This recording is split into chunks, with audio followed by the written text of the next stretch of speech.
इस्तकबाल करते हैं आपका देश का दर्पण DKD न्यूज़ में। जैसा कि गत 2 वर्षों से कोरोना काल रहा, प्रतिबंधित रहे सभी प्रकार के जुलूस, सभी प्रकार के धार्मिक कार्यक्रमों पे पैंडेमिक का असर रहा और प्रतिबंधित रहे। अगला महीना मुहर्रम का है और पुराने लखनऊ में जिस तरीके से मुहर्रम मनाया जाता है, उस सिलसिले में हम बात करेंगे। हमारे साथ शिया मरकज़ी कमेटी के अध्यक्ष मौलाना सैफ अब्बास साहब हैं। इनसे बात करेंगे कि इस बार जो मुहर्रम है वो किसी प्रतिबंधित शासन की तरफ से कोई आदेश नहीं है, तो किस प्रकार मुहर्रम को जो है पूरी तरीके से मनाया जाएगा। स्वागत है आपका मौलाना साहब। जैसे कि अगला महीना मुहर्रम का है और किसी प्रकार की शासन से कोई बंदिशें नहीं है। 2 साल पेंडेमिक रहा, शहर में तमाम जुलूसों पे, तमाम धार्मिक कार्यक्रमों पर पाबंदी रही, तो इस प्रकार मुहर्रम को मनाया जाएगा। बिस्मिल्लाहिर्रहमानिर्रहीम। देखिए, जो मुहर्रम है ये कोई ऐसा त्यौहार नहीं है, बल्कि ये एक गम का मामला होता है और इसमें इजहार गम होता है। चूँकि जिस तरीके से करबला में इमाम हुसैन को और उनकी असहाब औलाद को शहीद किया गया, तो उन्हीं की याद में तकरीबन 1400 सालों से मनाया जा रहा है। जहाँ तक 2 साल के बाद है, चूँकि अब की 2 साल के बाद जो हो रहा है, तो लोगों में एक और जज्बा और हौसला है। तो मैं समझता हूँ कि इस साल पब्लिक और ज़्यादा निकलेगी और काफ़ी बड़ी तादाद में निकलेगी। ये बात बिल्कुल सही है कि कोरोना ख़त्म तो नहीं हुआ है, क्योंकि जैसे मीडिया की इत्तलात आती हैं कि कल भी जो है 18,500 केसेस इंडिया में निकले हैं। तो मैं तो ये समझता हूँ कि ख़याल रखते हुए मुहर्रम में मजलिसों में और जुलूसों में लोगों को शिरकत करना चाहिए और ये याद रखें कि कोरोना ख़त्म नहीं हुआ है, हल्का हुआ है। मुहर्रम में अक़ीदतमंद मजलिसों का दौर रहता है और तमाम तरीके के जो है उसके मजलिसों के साथ साथ अपनी आस्था को लेके कार्यक्रम वगैरह जो होते हैं, उस संबंध में आपका क्या कहना है?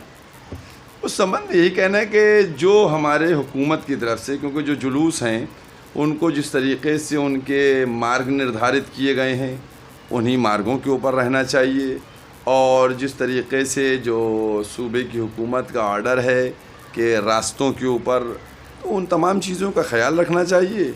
और जो ज़िला इंतज़ामिया की तरफ से दिशा निर्देश जारी किए गए हैं उसके तहत करना चाहिए और अमन के साथ। चूँकि मुहर्रम में ख़ुसूसियत ये होती है कि जो मुहर्रम लोग मनाते हैं, चूँकि वो गमगीन होते हैं, और जब आदमी गम में होता है तो जो खुद ही गमगीन है, तो उसको तो मैं समझता हूँ वो शांतिपूर्व तरीके से अपने मुहर्रम के प्रोग्रामों को अंजाम देता है। मौलाना साहब, जैसे कि मुहर्रम में अभी पिछले साल जो जुलूसों में पाबंदी रही और इस बार शासन ने जुलूसों में किसी प्रकार की पाबंदी नहीं है, तो मुहर्रम की किन किन तारीख़ों में कौन कौन से जुलूस जो है निकलेंगे?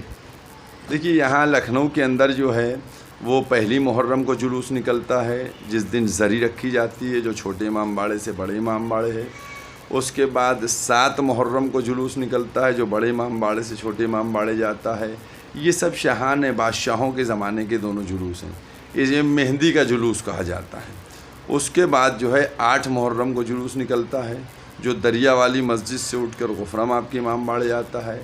फिर 9 मुहर्रम को जुलूस निकलता है, जो नाजिम साहब की इमाम बाड़े से दरगाह हज़रत अब्बास अलैहिस्सलाम जाता है। और फिर 10 मुहर्रम को सारी अंजुमनों के जुलूस जो हैं वो नाजिम साहब की इमाम बाड़े से ताल कटोरे जाते हैं। उसके बाद फिर चेहलुम का जुलूस होता है और फिर 8वीं का जुलूस होता है। जुलूसों में जो अक़ीदतमंद लोग हैं वो सड़कों पे भी और अपने घरों पे भी मातम का भी रहता है और मातम भी किया जाता है। कोई जो जिस प्रकार अभी जैसे शासन ने बताया है कि किसी प्रकार का शस्त्र प्रदर्शन नहीं होना चाहिए, इस सिलसिले में आपका क्या कहना है? देखिए, शस्त्र प्रदर्शन जो है जो लोग करते हैं वो गलत करते हैं और शस्त्र प्रदर्शन नहीं होना चाहिए। लेकिन हमारे के यहाँ जिस तरीके से जंजीर का मातम किया जाता है, ये कोई नया नहीं है, ये सैकड़ों साल पुराना है। या जो सर पे कमा मारी जाती है, तलवार का मातम करते हैं, तो हमारे के यहाँ चूँकि असल में जो अब नए चीज़ें निकल के आ रही हैं उनके लिए, लेकिन जो होती आ रही हैं उन पे कोई रोकिश थोड़ी है। जिस तरीके से अंजाम दिए जाते हैं, और आज नहीं सैकड़ों साल से, तो जो परंपरागत तरीके से जुलूस और अपनी आस्था को पूरा करते थे वो इस बार भी उसी तरीके से चलता रहेगा? हाँ, बिल्कुल उसी तरीके से, जो परंपरागत तरीके से, जिस तरीके से जंजीरों का मातम होता था, जिस तरीके से खमा का मातम होता था, वो होता रहेगा और वो होएगा। और कोई नई चीज़ मैंने कहा नहीं, कि जो परंपरागत तरीके से जिस तरीके से जुलूस उठते हैं उनको किया जाएगा। कोई नई चीज़ ऐड की जाएगी तो चूँकि हमारे इंतज़ामिया की तरफ से नई इजाज़त है और ना ही हम कहेंगे कोई नई चीज़ ऐड की जाए।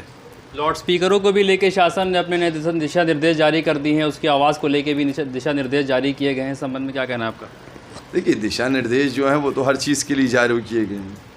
अब आज जिस तरीके से चल रहा है ये तो पब्लिक गैदरिंग के ऊपर है कि पब्लिक कितनी है।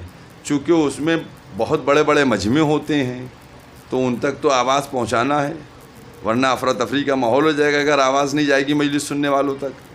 तो इसलिए जो ज़रूरी हो जहाँ तक माइक वहाँ तक तो होना ही चाहिए।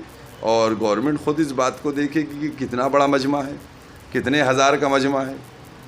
मुहर्रम गम का अक़ीदत का महीना है जिसको सभी कम्युनिटी के लोग बहुत आस्था के साथ मनाते हैं, चाहे वो शिया समुदाय के हों, चाहे वो सुन्नी हिंदू है, सब धर्म इसको पूरी आस्था और पूरी अक़ीदत के साथ मनाते हैं। और तो मुहर्रम के सिलसिले में आपकी कोई ख़ास बात ऐसी जो कौम के लिए हो, वो क्या संदेश देना चाहेंगे? देखिए, मुहर्रम के सिलसिले में जितने भी धर्म हैं, अगर उन सब धर्मों में देखा जाए तो सब धर्म के लोग सिर्फ़ इमाम हुसैन का गम मनाते हैं, वरना और धर्म के लोग जो हैं किसी दूसरे कम्युनिटी के साथ नहीं जाके मिलते। लेकिन इमाम हुसैन में हिंदू, शिया, सुन्नी सारे फ़िरक़े मिल जाते हैं। इमाम हुसैन के क्यों मनाते हैं सारे फ़िरक़े आके? इमाम हुसैन ने अमन का पैगाम दिया है, इमाम हुसैन ने इंसानियत को बचाया है, इमाम हुसैन ने आतंकवाद के ख़िलाफ़ जो लड़ाई थी उसको किस तरीके से जीता और दहशतगर्दी को ख़त्म किया है वो किया है।